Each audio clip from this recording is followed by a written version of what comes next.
Hello दोस्तों, नमस्कार। मैं निशांत शर्मा स्वागत करता हूं आज फिर से आपका अपने चैनल स्टडी विद निशांत पर। तो आज हम इस वीडियो में करेंगे लाभ और हानि के वो तमाम क्वेश्चंस जो कि पहले एग्ज़ाम में आए हुए हैं या फिर आने की पूरी उनकी संभावना है। अगर आप इन क्वेश्चंस को कर लेते हो तो यकीनन यूपी पुलिस कांस्टेबल के एग्ज़ाम में एक अच्छा रोल आपका इस चैप्टर में रहेगा। ठीक है, तो स्टार्ट करने वाले हैं हम अपना पहला क्वेश्चन। आप क्या करें, वीडियो को पॉज करें और खुद से करने की कोशिश करें पहले। ठीक है मेरे भाई, पहला क्वेश्चन क्या है हमारा, स्क्रीन पे आपको दिख रहा होगा। आप बहुत ही ध्यानपूर्वक इसे पढ़ें पहले, उसके बाद करने की कोशिश करें। ठीक है, एक दुकानदार ने 70 प्रति किलो की दर से 30 किलोग्राम चावल और 70.75 प्रति किलो की दर से 20 किलोग्राम चावल खरीदे, और अगर उसने चावल के दोनों ब्रांडों को मिलाकर 80.50 प्रति किलो की दर से बेच दिया तो लाभ क्या होगा। क्वेश्चन क्या कह रहा है ये समझो कि एक व्यक्ति है जिसने क्या किया, 70 प्रति किलो की दर से 70 रुपये प्रति किलो की दर से कितने चावल खरीदे, उसने 30 किलोग्राम चावल खरीदे। ठीक है, प्लस उसने क्या किया, 70.75 प्रति किलो की दर से उसने 20 किलोग्राम चावल खरीदे।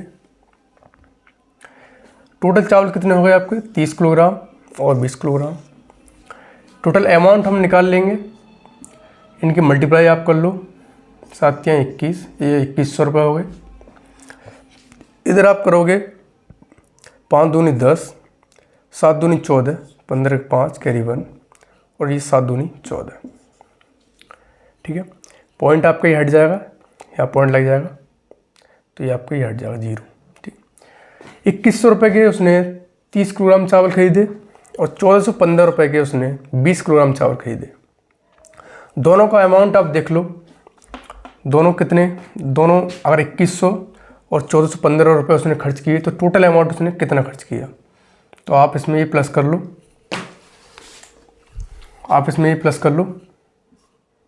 1415 मतलब 5 1 5 3 3515 रुपये उसने टोटल खर्च किए थे। ठीक है, लेकिन क्वेश्चन क्या बोल रहा है, 80.50 प्रति किलो की दर से 80.50 रुपये प्रति किलो की दर से उसने वो टोटल चावल 30 किलोग्राम और 20 किलोग्राम, टोटल चावल आपके 50 किलोग्राम हो गए, उसने इस रेट पर बेच दिए।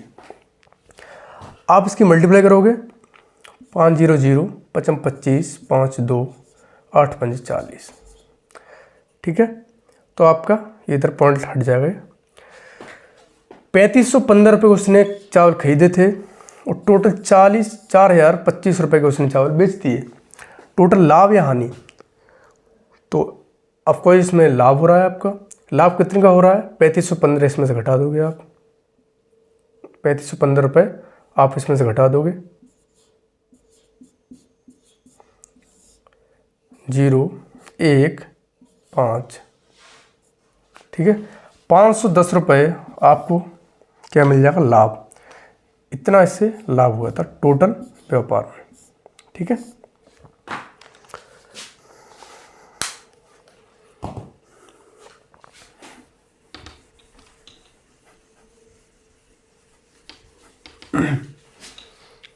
अगला क्वेश्चन क्या है जरा देखो।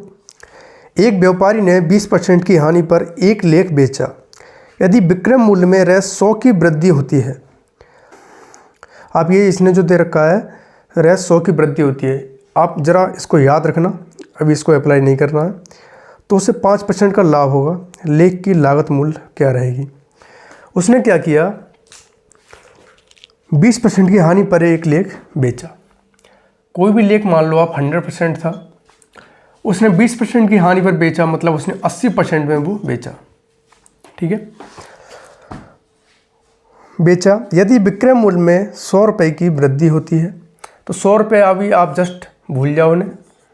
ठीक है, 100 रुपये की वृद्धि होती है तो उसे 5% का लाभ होगा। मतलब लाभ अगर करने के लिए क्या करेगा, 100 रुपये की चीज़ 105% में बेचेगा, ठीक है। तो आप ये 100 रुपये जो हैं, ये 100 क्या हैं, ये हैं रुपए, ये आपको परसेंट में है। पहले उसने 20% का घाटा खाया, अब उसने 5% का लाभ किया, ठीक है। तो उसने घाटा भी पूरा किया अपना 20% का और 5% लाभ भी किया, मतलब 25% वो कैसे बढ़ा, 100 रुपये की बेस ही तो बढ़ा, तो बराबर रख देंगे हम 100 रुपये। तो 100/25% हमें निकालनी है 100% की वैल्यू। इसमें पूछा है ना आपसे लागत मूल्य पूछा है, तो आपको 100% की वैल्यू निकालनी है, तो इंटू 100 आप कर देंगे, ठीक है। 25 चौका 100, 100 चौक 400 रुपये, तो आपका 400 रुपये क्या आ जाएगा, 400 रुपये आपका लागत मूल्य आ जाएगा, कॉस्ट प्राइस आपका आ जाएगा 400 रुपये, ठीक है।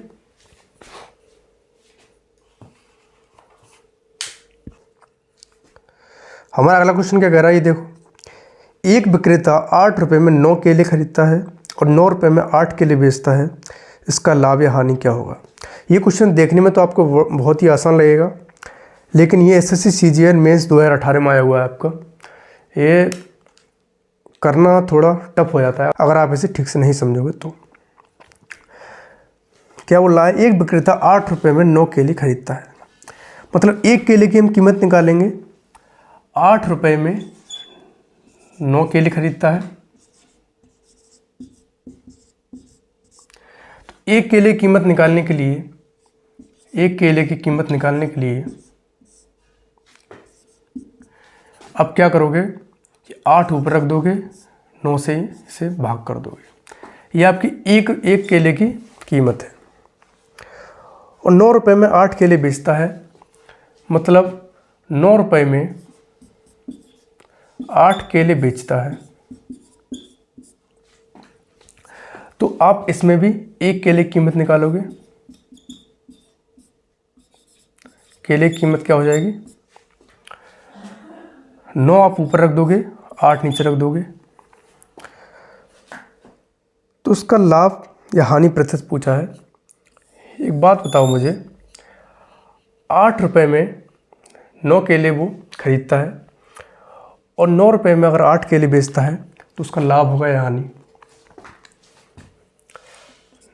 क्या करोगे आप, 8/9 इंटू, इसमें मल्टीप्लाई कर लो, इन दोनों का एलसीएम आप चेक कर लो, इसका एलसीएम दोनों क्या होगा, इन दोनों का एलसीएम क्या हो जाएगा आपका 72 मान लो, आप 72 का एलसीएम ले लो, 8 8 8 64, इसमें भी एलसीएम से मल्टीप्लाई कर लो, 72, ये हो जाएगा 81। आप इस तरह से मानो उसने 64 रुपये में कोई वस्तु खरीदी और 81 में बेची, उसका लाभ होगा या हानि, उसका होगा लाभ। कितने का होगा, आप इधर निकाल लो इसे, 64 पर 17 का लाभ इंटू 100, ये आपको परसेंट में निकल आएगा। 25 चौका 100, आप इनकी मल्टीप्लाई कर लोगे, 17 गुणा 25, 17 पंजे 85 के 5 हासिल 8, 17 दूनी 34 और 8 आपके 42 अपॉन 16, 16 से आप इसे काटोगे, 16 दूनी 32, कितने बचे 105, 16 96, कितने बचे आपके 9, जीरो लगा लो आप, 16 पंजे 80, तो आपका अप्रॉक्स 26.5% क्या हुआ, आपका लाभ हो गया। ठीक है, 26.5% इसमें क्या हुआ, पूरे व्यापार में लाभ हो गया।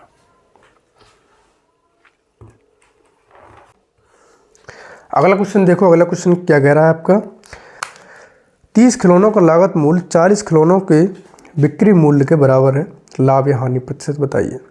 यह आपका यूपीएसआई 2017 में आया हुआ है। कितना यार आसान लग रहा है, लेकिन ये है नहीं।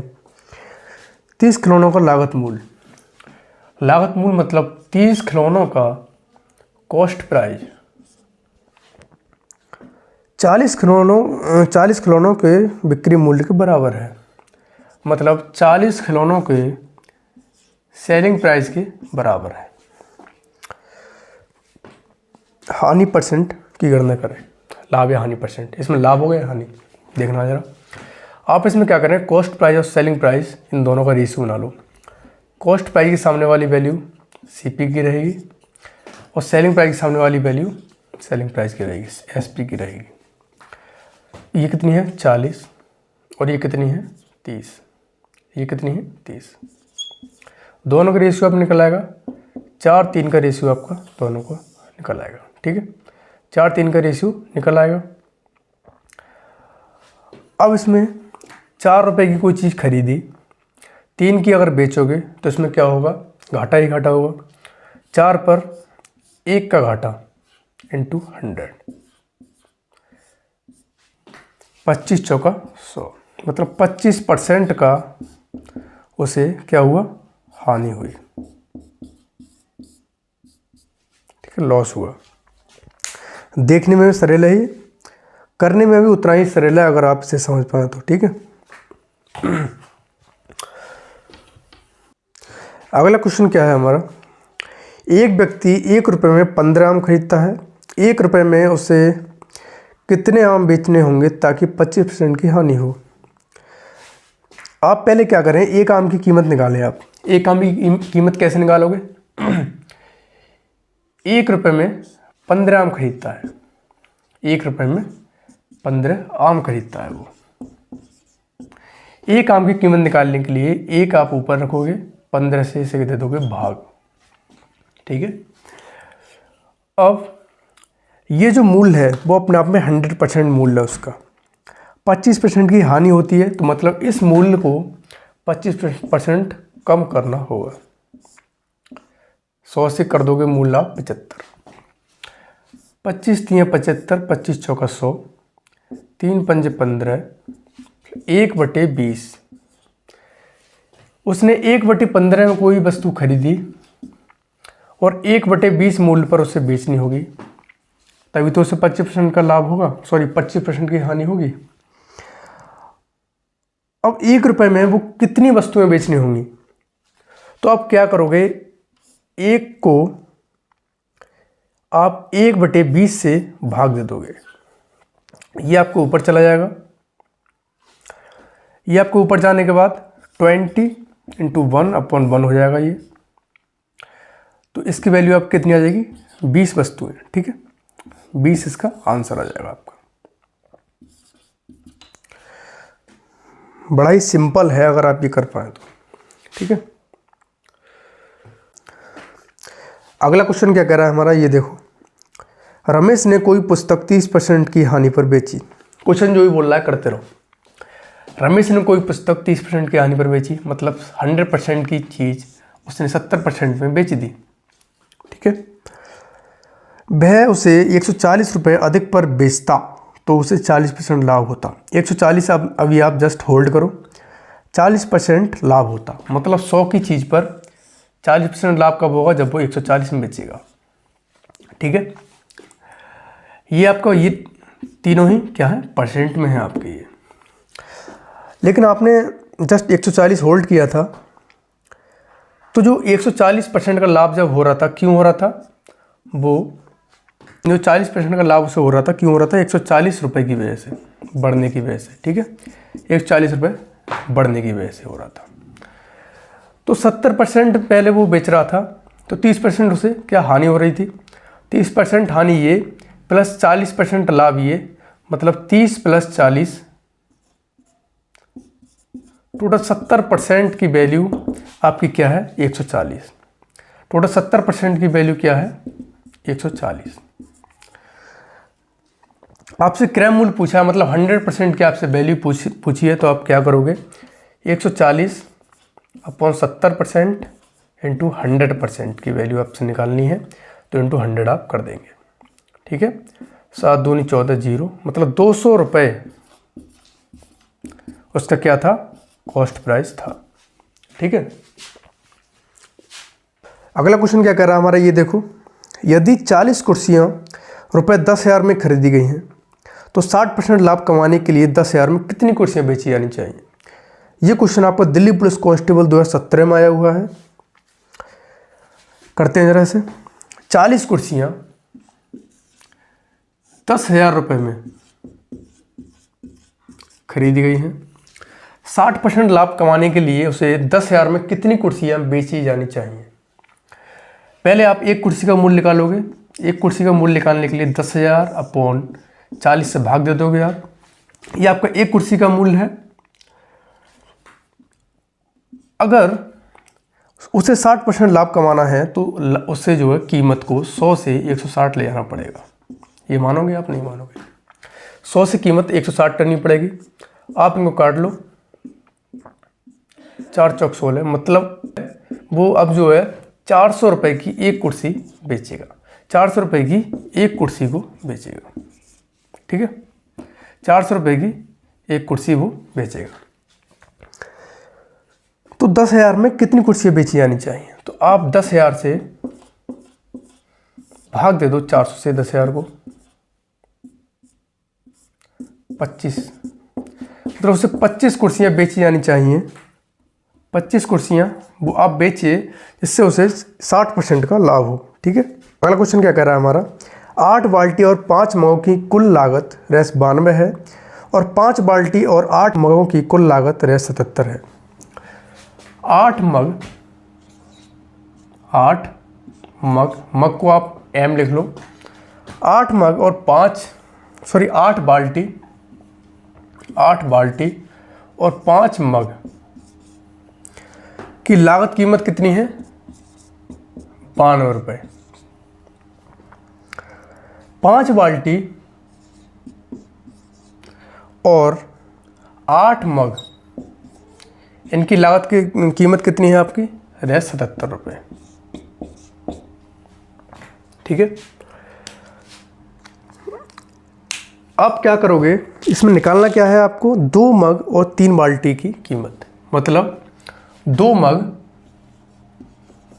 और 3 बाल्टी की कीमत आपको निकालनी है, ठीक है। ये आपको निकालना है। सबसे पहले आप क्या करो, या तो आप बाल्टी बराबर कर लो या मग बराबर कर लो। पहले हम मग बराबर करते हैं आपके, ठीक है। 5 से मल्टीप्लाई करोगे, इसकी 8 से मल्टीप्लाई करोगे। पूरे में आपको 8 से मल्टीप्लाई करनी पड़ेगी, इसमें पूरे में 5 से मल्टीप्लाई करनी पड़ेगी, इसमें भी आपको 8 से करनी पड़ेगी और इसमें 5 से करनी पड़ेगी। क्या निकल गया आपका ये, 8 दूनी 16, 6 कैरी 1, 8 9 72 और 1 73, मतलब 736 रुपये ये निकल गया है।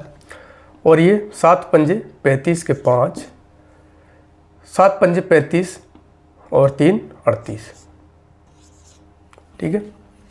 8 पंजे ये 40 निकल गया है, 8 पंजे 40, इधर लिख लो ये नीचे, 8 पंजे 40, 8 पंजे 40, 8 8 64 और 8 5 25, मतलब 64 मग और 40 बाल्टी, 64 बाल्टी और 40 मग की कुल कीमत आपकी 736 रुपये है। 25 बाल्टी और 40 मग की कुल कीमत आपकी 385 रुपये है। आप क्या करोगे, 736 में से 385 आप माइनस करोगे, 736 में से 385 आप माइनस कर दोगे, कितना बचेगा ये 1, और ये आपका 3 और 2 5 बचेगा, इधर 6 में से 3 के 3 बचेगा, 351 रुपये इधर आपका बचेगा। 40 से आपके 40 से कट गए, 64 में से आप 25 माइनस करोगे,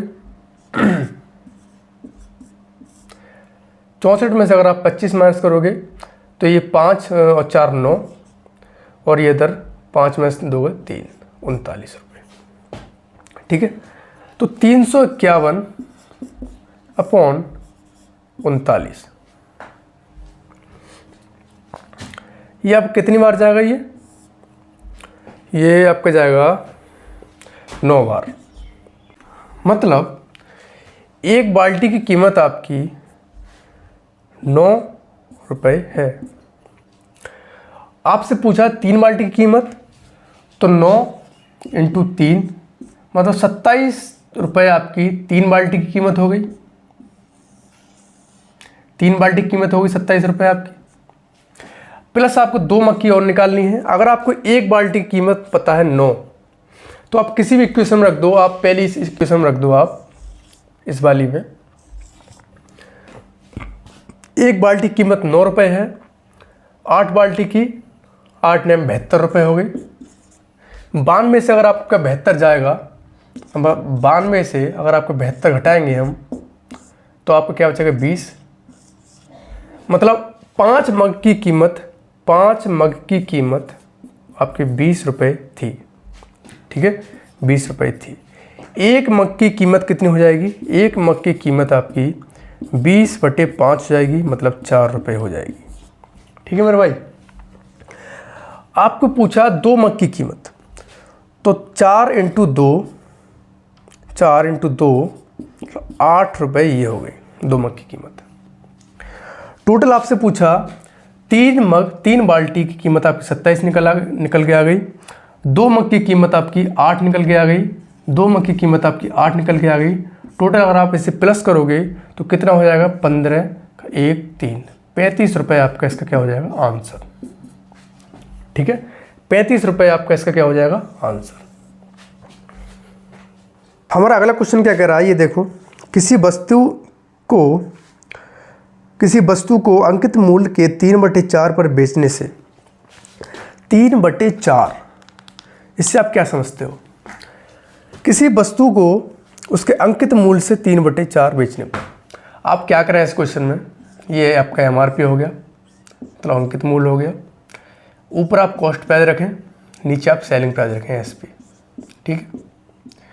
किसी वस्तु को अंकित मूल्य के 3/4 पर बेचने से, नीचे वाला जो होता है तो वो आपका एमआरपी हो जाएगा। क्यों? क्योंकि इसके 3/4 पर बेचने से, मतलब इसके 3 पर बेचने से। ठीक है, इसके 3 पर बेचने से, तो 4 आपका एमआरपी हो गया, 3 आपका सेलिंग प्राइस होगा, एसपी हो गया। आप इसे 40 और 30 कर सकते हो, कोई दिक्कत नहीं है, इससे आपको करने में आसानी हो जाएगी। 25% का लाभ होता है। ये सेलिंग प्राइस जो है वो 125% की वैल्यू है। ये कितने की वैल्यू है आपकी? ये 125% की वैल्यू है। आपको 100% की वैल्यू चाहिए कॉस्ट प्राइस अगर निकालना है तो। 25 चौका 100, 25 पंजे 125, 5 6 30, 6 चौक 24, मतलब 24 रुपये में ये चीज़ खरीदी गई होगी और 30 रुपये में ये बेची गई होगी। एमआरपी इसका 40 रुपये होगा। ये आपका पूरा क्वेश्चन सेट हो गया। अब आपको क्या पूछा है इसमें? अंकित मूल्य और क्रय मूल्य का अनुपात। अंकित मूल्य आपका कितना है? 40 रुपये है। अंकित मूल्य आपका कितना है? अंकित मूल्य आपका कितना है? 40 रुपये है। अंकित मूल्य कितना है आपका? 40 रुपये है एमआरपी। और क्रय मूल्य, कॉस्ट प्राइस आपका कितना है? 24 रुपये है। अंकित मूल्य 40 रुपये, क्रय मूल्य 24 रुपये। दोनों का आपका अनुपात पूछा है, तो अनुपात निकालोगे आप। 4 × 2 40, 6 चौक 24, 2 पंजे 10, 2 3 6, मतलब 5 3 आपका दोनों का क्या हो जाएगा? अनुपात हो जाएगा। ठीक है मेरे भाई। हमारा अगला क्वेश्चन क्या कह रहा है? यदि 18 वस्तुओं का क्रय मूल्य 16 वस्तुओं के विक्रय मूल्य के बराबर है तो लाभ या हानि प्रतिशत। इसमें अगर मैंने कराया आपको पहले क्वेश्चन, अगर आपको याद वो ठीक से समझ नहीं आया हो तो आप इसको देख लो, आ जाएगा। 18 वस्तुओं का क्रय मूल्य मतलब कॉस्ट प्राइस बराबर है आपका 16 वस्तुओं के विक्रय मूल्य के, 16 वस्तुओं के सेलिंग प्राइस के बराबर है। आप इन दोनों का रेशियो निकाल लो। सीपी के सामने वाली सीपी की वैल्यू 16 हो गई है, एसपी के सामने वाली एसपी की वैल्यू, और ये आपकी कितनी हो गई? एसपी 18। दोनों का अनुपात आपको निकल आएगा 2 8 16, 2 9 18, ये आपका 8 9 दोनों का निकल आया रेशियो। इसमें क्या हुआ? आपको 8 रुपये की चीज़ खरीदी, 9 रुपये की बेची, जाहिर सी बात है आपको इसमें लाभ हुआ। कितने का? 1 का लाभ कितने पर? 8 पर, × 100। 4 दूनी 8, 25 चौका 100, 2 से ये 12.5, मतलब 12.5% आपको क्या हुआ, लाभ हो गया। 12.5% इसमें क्या हुआ था, लाभ। ठीक है मेरे भाई, धन्यवाद। मैं आशा करता हूँ आपको वीडियो ज़रूर पसंद आया होगा, और वीडियो पसंद आया हो आपको तो लाइक शेयर सब्सक्राइब जरूर करें, और किसी वीडियो को स्किप ना करने के लिए बेल आइकन ज़रूर दबाएं।